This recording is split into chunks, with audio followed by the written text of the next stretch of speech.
Apa dapat warisannya? 30 juta. Pas dengan nominal hutang yang dia punya.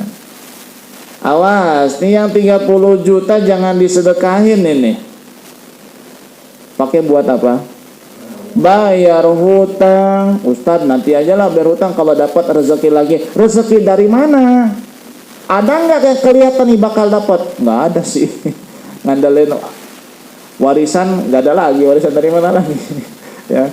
ya, ngandelin gusuran siapa nggak punya tanah ya? Begitu. Ngandelin gaji juga nabungnya lama tuh. Nah, ini yang 30 juta jangan disedekahin, bayar hutang.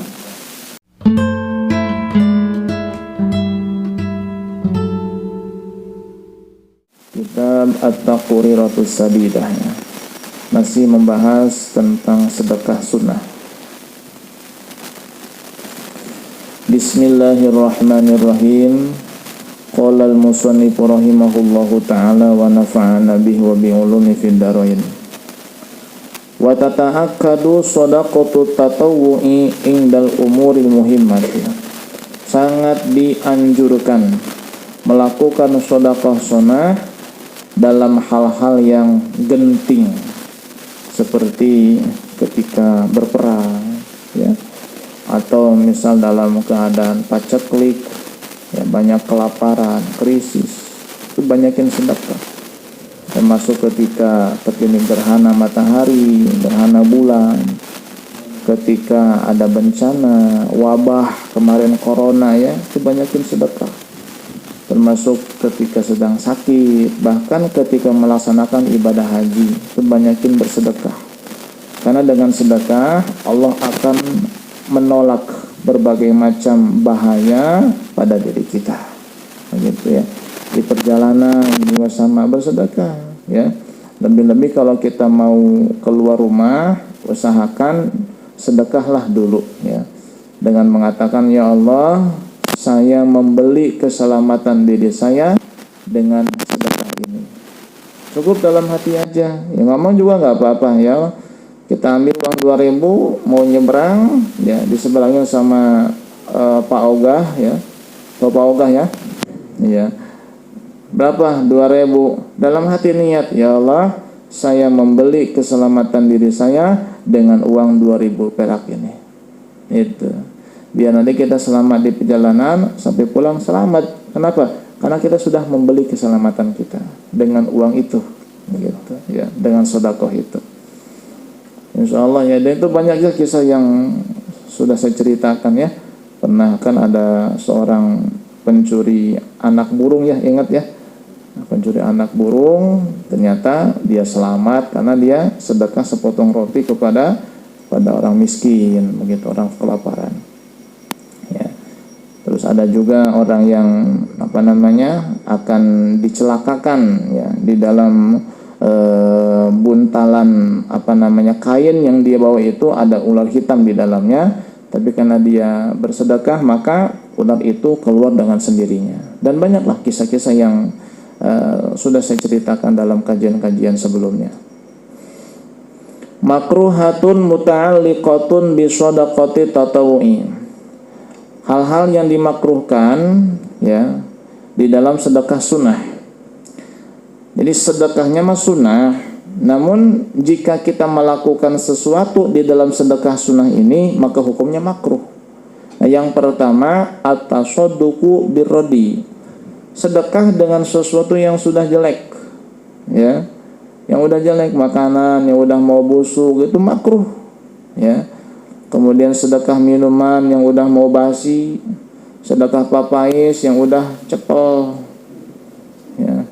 Sedekah gorengan yang udah diangetin 3 kali. Enggak, iya, bukan di sini, di sono, di Amerika, di sono. Sini mah enggak, alhamdulillah di sini mah baru semua nih, ya, higienis, fresh, ini mah fresh. Jangan sedekah dengan yang jelek, ya. Itu kadang-kadang adakannya yang Masya Allah, bakwan udah hitam keras lagi, disedekahin. Masya Allah ya. Itu makruh itu. Yang nggak laku juga kalau masih layak mah nggak apa-apa. Ya, ini kan uang dia aja nggak mau, ya dikasih sama orang. jeruk udah mau busuk, ya Allah ya, atasadduqu birradi, itu makruh ya. Dan orang-orang yang sedekah kayak begitu, maaf ya, biasanya orang pelit itu. Orang pelit, udah mau busuk, udah mau basi, ya, bolu udah mau berjamur baru disedekahin, ya, udah mau apek baru disedekahin. Orang pelit biasanya. Makanya dikatakan bahwa ta'amus sakhi dawaun wa ta'amul bakhil daun. Makanan yang diberikan oleh orang yang baik dan dermawan itu akan menjadi obat. Sedangkan makanan yang diberikan oleh orang yang pelit biasanya jadi penyakit. Jelas ya? Iya, karena dia akan sedekah dengan yang jelek-jelek begitu. Udah mau berjamur, bolu udah mau apok baru dikasih sama orang. Ya, Masya Allah, udah expired baru digratiskan di sono.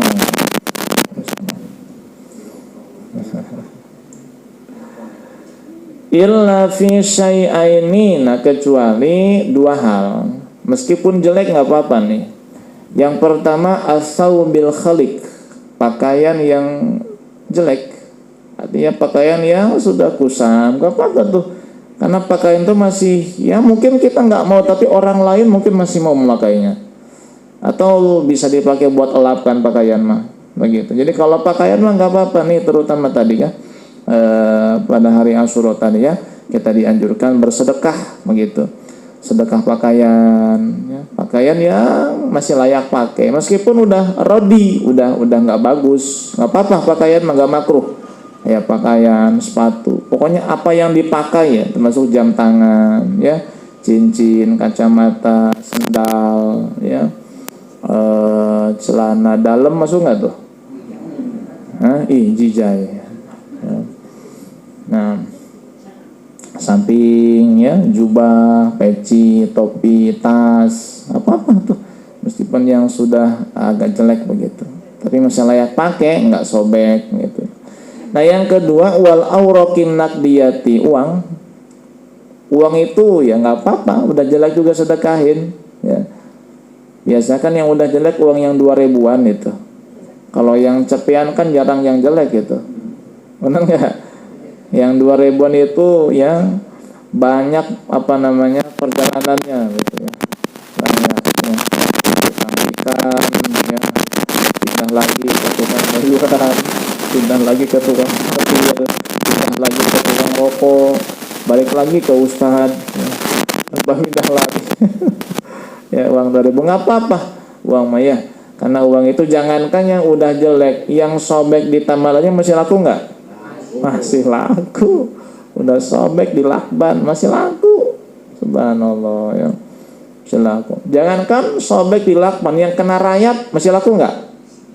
Masih. Tukar ke bank masih laku ya. Ya mungkin berkurang nilainya ya, tapi ya tetap kan masih laku gitu kan, bisa ditukar. Jadi yang pertama pakaian, yang kedua uang. Itu nggak apa-apa, udah jelek juga. Lain daripada itu makruh, makanan, minuman makruh. Obat-obatan apalagi ya, bisa berbahaya kalau sampai kadaluarsa. Nah, kemudian yang kedua, akhdus shadaqati mimman ikhtalata maluhu biharam. Menerima sedekah dari orang yang hartanya itu bercampur dengan harta yang haram. Ada orang hartanya bercampur dengan yang haram. Jadi dia punya pekerjaan yang halal, namun dia pun punya pekerjaan samping yang haram. Begitu. Berarti kan hartanya campur tuh antara yang halal dengan yang haram. Nah, kita menerima sedekah dari dia hukumnya makruh. Menerima. Ya. Kita tahu nih orang ini pekerjaannya memang halal tapi sampingannya ini haram. Misalnya dia kerjanya di pabrik misalnya, cuman sampingannya rentenir misalnya. Ya. Melipat gandakan piutang begitu ya. Sampingannya misalnya bandar judi misalnya, bandar togel ya, bandar slot, berarti campur. Atau sampingannya jualan miras ya, sampingannya jualan obat-obat terlarang ya, Berarti campur nih antara harta yang halal hasil kerja di perusahaan dengan harta yang haram. Lalu ia sedekah. Nah, kita selama tidak meyakini bahwa yang disedekahkan itu adalah dari yang haram, maka hukum menerimanya makruh. Kenapa makruh? Makruh kan bukannya haram ya, hanya sebaiknya jangan diterima. Kenapa? Karena takut kecampuran dengan yang haram. Tapi kalau kita yakin harta yang dikasih itu adalah dari hasil yang haram, bukan makruh lagi nerimanya, malah haram. Begitu ya. Nah, apa kita wajib nanya? Nggak wajib nanya. Nggak wajib nanya. Ustaz, kalau begitu saya nanya aja dong, ini dari mana nih? Misal dia ngadakan riungan, kita nanya, ini berkatnya uang dari mana nih? Dari yang haram apa dari yang hasil di perusahaan? Itu nggak wajib kita nanya. Nggak wajib. Selama kita nggak tahu, berarti ada kemungkinan campur halal dengan haram, maka hukum menerimanya makruh. Makruh ya. Makruh. Ya. Yang ketiga, akhdu shadaqatihi, mengambil kembali sedekahnya, mimman tasaddaqa alaihi, dari orang yang ia sedekah kepadanya, bibai'in, dengan cara jual beli, ghairihi, atau dengan cara yang lain. Mengambil kembali sedekah dari orang yang kita sedekah sama dia, itu hukumnya makruh. Baik mengambil kembali dengan cara dibeli sama kita, atau diambil kembali dengan cara dikasih lagi sama kita, atau mengambil kembali dengan cara kita minta lagi misalnya, hukumnya makruh kalau langsung dari orang yang telah menerima sedekah dari kita. Pak Zaid, misal Pak Zaid sedekah motor sama adeknya. Kok sedekah motor? Kasihan, kemana-mana jalan kaki, kerja jalan kaki, dikasihlah motor. Motor apa? Motor Beat misalnya, tahun 2011. Motor tuh bagus, dirawat sama Pak Zaid. Pas dikasih sama adenya nggak dirawat, ban udah gundul nggak diganti, spakbornya udah pecah, speedometernya udah mati, joknya sobek dibiarin aja, lecet dari depan sampai belakang, spionnya pecah satu, lampu depan mati, lampu belakang pecah.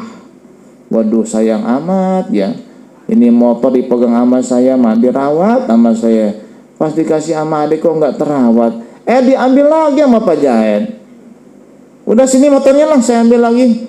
Kamu nggak bersyukur amat, dikasih motor bukan dirawat malah dibiarkan begitu aja. Ini hukum mengambil kembali motornya makruh. Ustadz, nggak diambil lagi tapi dibeli, dibayarin. Udahlah sini saya bayarin motornya.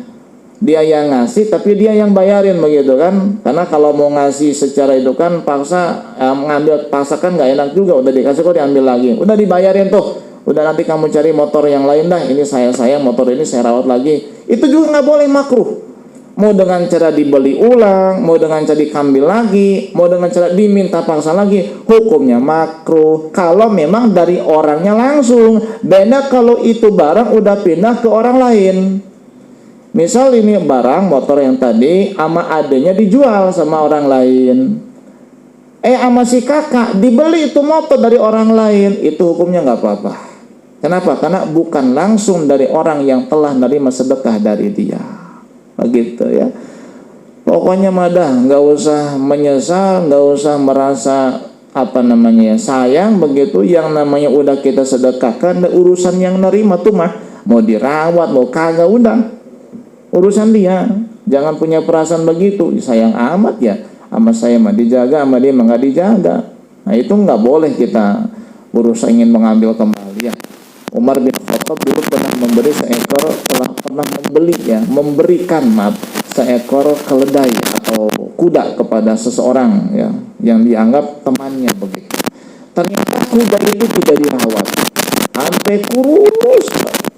Umar bin Khattab ini kan melihatnya gimana ya, sedekahnya kan nggak dijaga, nggak dirawat begitu, berarti tidak dihormati, tidak dihargai. Namun dia ingin mengambil kembali sedekahnya itu. Dia tanya kepada Nabi Sallallahu Alaihi Wasallam, kata Nabi, al-aidu fi shadaqatihi kal qalbil aidi fi qaihi. Orang yang mengambil kembali sedekahnya dari orang yang ia sedekah kepada dia itu bagaikan seekor anjing yang menjilat kembali muntahnya. Kalau kata orang Jawa mah borok sikut. Tahu nggak borok sikut? Siku ini ya. Borok sikut sih jangan nyopoti sedekahnya. Ya, makanya kalau ada orang yang sikunya ini borokan itu suka ngasih ngambil lagi, dikasih ngambil lagi. Mitos ya, mitos. Tapi kadang ada benarnya juga itu, ada benarnya juga. Emang hukumnya patuh dalam Islam itu ya, jangan sudah. Nah, kalau kita udah sedekah udahlah, ya nggak usah dilihatin, diperhatikan, biarin aja. Ya. Termasuk kepada anak juga sama. Ya, termasuk kepada anak. Sama apa tidak? Sama. Ya, namun kepada anak ini kata para ulama itu tidak makruh ya. Ya, tidak baiklah, cuman tidak makruh. Ya. Jadi mengambil kembali sedekah dari anak kita. Kita ngasih sama anak nggak bisa menjaga, nggak bisa merawat, kita ambil lagi, memang kurang baik. Tapi hukumnya tidak makruh. Ente borok sikut, ya, begitu. Sama anak mah, ya, sama anak mah. Selanjutnya, muharramatun muta'alliqatun bi shadaqati tatawwi. Hal-hal yang diharamkan berkaitan dengan sedekah sunnah. Yang pertama, at-tasadduqu sedekah bima yahtaju ilaihi, dengan sesuatu yang ia butuhkan, linafaqatin iyalihi, untuk nafkah anak dan istrinya, fi yaumihi wa lailatihi, dalam waktu sehari semalam. Kita misal punya uang 100.000. Uang 100.000 ini untuk nafkah anak dan istri kita sehari semalam. Pas tuh, nggak ada lebihnya tuh. Lalu uang yang 100.000 ini kita sedekahkan, maka hukum sedekahnya haram. Haram. Anak istri butuh makan, butuh minum. Ya, jajan juga butuh, anak berangkat sekolah. Istri juga kadang pengen beli seblak misalnya, buat ngemil begitu. Ini 100.000 sehari itu pas buat jajan, buat makan pagi, sore, siang, sore. Uang 100.000 sama si suaminya disedekahin. Ini hukum sedekahnya haram. Tuh. Jadi jangan sembarangan. Sedekah itu harus ada ilmunya. Ada ilmu. Jangan udahlah gampang kita mah, yang penting orang lain. Nah, itu kalau berkaitan dengan diri kita pribadi. Karena kita membawahi anak dan istri, nggak bisa dibegitukan. Kalau mau begitu, minta izin dulu sama anak dan istrinya. Mah, nah hari ini sabar ya, kamu sekolah jangan bawa jajan, istri juga ya, jangan sarapan, jangan makan siang, jangan makan malam. Kira-kira siap bersabar. Emang kenapa mas? Ini uang 100.000 mau tak kasih kepada orang miskin. Kalau kata istri, ya mas nggak apa-apa, boleh tuh, kata istrinya. Tapi pulangkan saja aku ke rumah orang tuaku. Ya. Ujungnya gak enak tuh ya. Berarti nggak boleh, berarti haram itu. Wakiswatil fasli, termasuk ini pakaian di musim panas dan musim dingin. Ya, kalau kita mungkin tidak mengenal dua musim itu ya.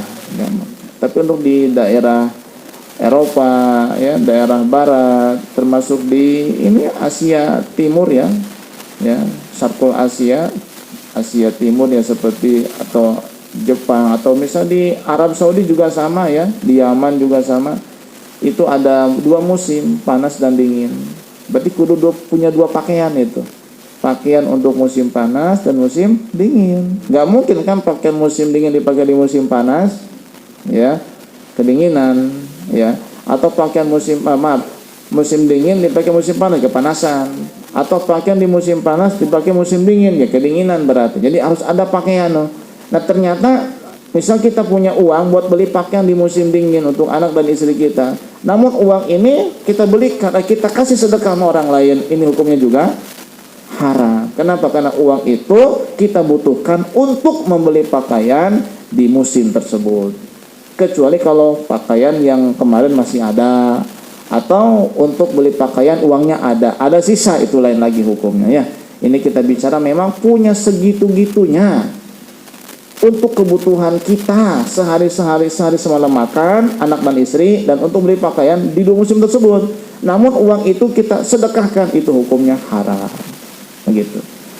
Atau sedekah dengan sesuatu atau dengan harta yahtajuhu, yang ia butuhkan lidainin untuk bayar hutang, la yarju lahul wafa'u min jihatin dohiratin, yang mana ia tidak punya harapan memiliki harta lagi dari jalan ataupun dari sisi yang lain.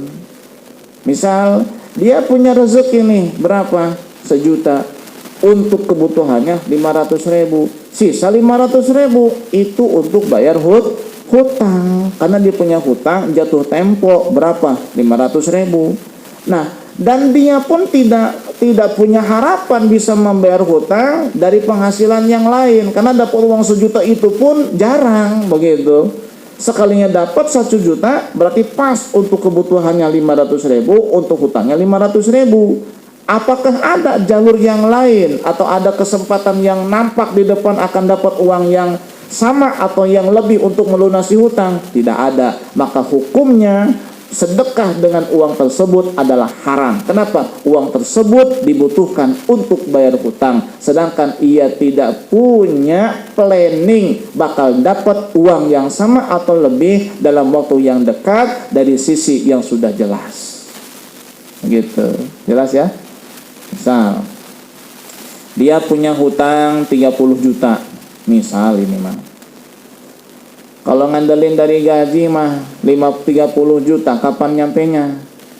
Gitu ya. Paling juga ada lebih sedikit tabung, ya kadang dipakai buat berobat, begitu. Kadang dipakai buat anak sekolah. Susah tuh pengen dapat 30 juta. Alhamdulillah ceritanya dapat warisan. Ya, orang tuanya meninggal, dia dapat warisan. Berapa dapat warisannya? 30 juta. Pas dengan nominal hutang yang dia punya. Awas, nih yang 30 juta jangan disedekahin ini. Pakai buat apa? Bayar hutang. Ustadz, nanti aja lah bayar hutang kalau dapat rezeki lagi. Rezeki dari mana? Ada nggak kayak kelihatan nih bakal dapat? Nggak ada sih. Ngandelin warisan nggak ada lagi. Warisan dari mana lagi? ya ngandelin gusuran siapa nggak punya tanah ya, begitu. Ngandelin gaji juga nabungnya lama tuh. Nah, ini yang 30 juta jangan disedekahin, bayar hutang. Apalagi dibeliin TV, nggak boleh. Apalagi dibeliin motor lagi, baru sudah punya motor nih, nggak boleh. Apalagi dipakai buat kawin, haram tuh, nggak boleh tuh. Buat bayar hutang, kecuali nih, saya akan dapat rezeki lagi nih, ya, karena saya lagi ngurusin tanah orang nih. Kalau ini goal, saya dapat jatah 30 juta lagi. Kemungkinan besar setelah pelantikan presiden, ini tanah ada yang bayarin, saya kebagian japuknya. Tahu nggak japuk? Jatah empuk. Kebagian japuk, jape, jatah preman, ya jatah calok lah begitu. Udah jelas nih, udah ACC pelantikan presiden, pembayaran tanah. Emang tanah punya orang, tapi kita yang nyaloin begitu. Nah itu nggak apa-apa tuh. Uang yang 30 juta warisan itu kita buat sedekah atau beli apa. Kenapa? Karena udah kelihatan bakal dapat rezeki lagi untuk bayar hutang. Tapi kalau nggak kelihatan, ya nggak punya planning, dapat rezeki lagi, ya dari sisi yang udah jelas, maka uang yang kita butuhkan untuk bayar hutang haram disedekahkan. Bayar hutang dulu. Ya, kebanyakan orang kan nggak begitu ya. Alah, gampang hutang malah. Aduh, insyaallah. Allah ya, memang keimanan sangat diperlukan dalam kehidupan ini ya. Kalau tanpa ada keimanan yang kuat ya begitu. Gimana gua begitu, gimana saya, kata orang Jawa seudele dewe gitu kan. Gimana kata pusar dia aja begitu. Kemudian masalah yang kedua yang diharamkan nih berkaitan dengan sedekah sunnah adalah al-mannu bisodakoti, mengungkit-ngungkit sedekah. Oh, kalau bukan karena saya, lu nggak bakal berdiri masih tuh. Saya itu, ya saya itu, yang kesana kesini itu, saya itu. Orang emang nggak tahu punya hutang sekian ratus juta ke material, saya lunasin itu. Masjid yang mana? Di alam mimpi. Ngungkit-ngungkit sedekah hukumnya haram. Bahkan wa huwa yubtiluha, mengungkit-ungkit sedekah, ngundat-ngundat sedekah itu membatalkan sedekah. Batal sedekah, sudah berdosa, batal sudah. Ya, tidak dapat pahala, malah dapat dosa. Udah jangan ngungkit-ngungkit dah ya. Ya, jangan ngungkit-ngungkit. Kecuali kata para ulama 3 orang yang boleh mengungkit sedekahnya. Kemarin di masjid saya sampaikan ya. Yang pertama orang tua. Orang tua itu boleh mengungkit-ngungkit kebaikannya kepada anak. Ya, kepada anak. Anaknya datang dari berlayar di daerah Sumatera. Ya. Kemudian kata ibunya, Malin, kamu siapa? Malin, aku ibu Mona. Minggir kamu perempuan tua. Waduh, kata ibunya, Malin, aku yang melahirkan kamu, aku yang membesarkan kamu, aku yang menyusui kamu, aku yang membiayai kamu. Sekarang kamu lupa kepadaku, Malin. Kata si Malin, siapa kamu? Aku tidak kenal kepada kamu. Aku tidak sudi punya ibu semacam kamu. Akhirnya dikutuk jadi batu. Itu benar nggak itu? Wallahu a'lam ya. Ya namanya legenda rakyat lah ya. Legenda yang nggak apa-apa lah. Ceritakan legenda ya. Itu. Boleh apa enggak? Boleh. Batal nggak tuh kebaikan seorang ibu? Tidak batal. Tidak batal. Ya ketika anak lupa sama orang tuanya, ya tidak membalas jasa orang tuanya spontan mengatakan, nah kamu bisa begini, kami yang bersusah payah membesarkan kamu. Kamu masuk kuliah, kami jual tanah. Kamu menikah, kami jual rumah. Kamu masuk pabrik, kami yang nyogoknya juga. Sekarang kamu nak jadi leader, sekarang kamu nak jadi manajer. Masa lupa sama kami nak? Dari leader jadi kader. Itu kebaikan orang tua tidak batal. Kenapa? Orang tua boleh ya. Tidak haram. Tidak haram. Artinya boleh ya, senjata pemungkas itu ya. Jadi ketika anak itu memang lupa, boleh disadarkan dengan cara begitu, boleh. Yang kedua, guru kepada muridnya. Ya, guru boleh. Seorang murid jadi orang hebat, terkenal, kata gurunya, bisa kayak begitu saya ngajarin itu. Ya, saya yang ngajarin itu. Ya, dari mulai alif-alifan sampai alif beneran, saya ngajarin itu. Dia bisa ceramah, saya yang ngajarin bagaimana caranya ceramah. Saya itu. Kalau bukan karena saya nggak bakal dia bisa berdiri kayak begitu. Itu boleh, guru sama murid. Tapi kalau sebaliknya nggak boleh. Anak kepada orang tua nggak boleh, murid kepada guru nggak boleh. Ya. Yang ketiga, Nabi kepada umatnya. Misalnya nih, tapi Nabi nggak bakal kayak begitu. Tapi misalnya kata Nabi, hai umatku, kalian kalau bukan karena aku tidak akan mengenal Allah. Kalau bukan karena aku, kalian tidak akan masuk surga. Itu boleh. Tapi Nabi nggak begitu. Nabi nggak begitu. Ya. Selain daripada yang 3 tadi, orang tua, guru dan Nabi hukumnya haram. Termasuk sama ponakan sendiri. Ia membesarkan yatim. Yatim itu adalah ponakannya sendiri. Ketika yatim ini dewasa, sukses, diungkit-ungkit sama pamannya yang ngebesarin dia. Oh, saya tuh yang ngerawat dia. Kalau orang tuanya waktu itu mati nggak lihat sama saya, sama dia jadi geladangan mungkin sekarang ini. Itu kebaikannya batal, haram, nggak boleh itu, ya. Dan itu kadang-kadang ada ngungkit-ngungkit kebaikan anak yatim, ya. Dia baik sama yatim, ada masalah, dia ungkit-ungkit itu hukumnya haram, tidak boleh, ya. Jadi pegang ini sudah 3 ya. Yang boleh mengungkit sedekah dan kebaikan itu adalah orang tua, guru, dan nabi. Lain daripada yang 3 hukumnya haram. Mengungkit-ngungkit kebaikan, ngungkit-ngungkit sedekah, hukumnya haram. Baik, nah itu masalah sedekah selesai ya. Nanti kita lanjut materi yang baru, yaitu tentang puasa ya. Meskipun kita tidak menjelang bulan puasa, namun kita sesuai dengan urutan kitab ini tetap kita akan bahas tentang puasa dalam kajian selanjutnya insya Allah. Sampai di sini silakan. Ada yang ditanyakan? Silakan.